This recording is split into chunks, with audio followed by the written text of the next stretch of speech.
Lu tahu nggak cuy? Ternyata tren bedah plastik itu bukan berasal dari Korea atau Hollywood cuy, tapi dari India kuno, lebih dari 2000 tahun yang lalu. Lo kenalin nih cuy, namanya Susruta. Doi itu hidup sekitar tahun 600 sebelum Masehi. Nah, di zaman itu tuh, kalau ada orang yang hidungnya dipotong gara-gara hukuman atau perang, Susruta ini nih yang ngebenerin mukanya. Nah, Doi itu nemuin teknik yang namanya rhinoplasti. Caranya gila banget cuy, buat ukuran zaman dulu.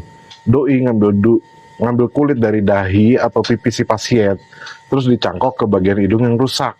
Nah, teknik ini masih dipakai dokter bedah modern sampai sekarang dengan nama Indian Flap.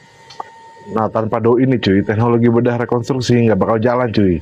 Dan mungkin jutaan orang di dunia nggak bakal punya kesempatan dapat wajah baru setelah kecelakaan. Nah, kejeniusan doi itu nggak cuma soal hidung doang cuy. Doi juga orang pertama yang berani obrak-abrik tubuh manusia secara ilmiah. Nah, si Susruta ini nulis kitab namanya Susruta Samhita. Nah, di dalamnya Doi ngejelasin lebih dari 120 alat bedah yang banyak diantaranya jadi inspirasi alat bedah modern dan 300 jenis prosedur operasi cuy, termasuk operasi katarak dan batu ginjal.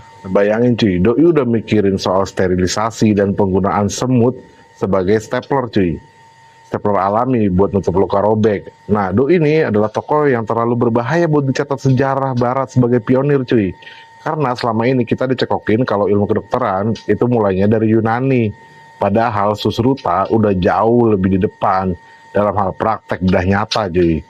Nah, karyanya tuh hidup di setiap ruang operasi saat ini cuy. Meskipun namanya sering jadi catatan kecil di pojok perpustakaan.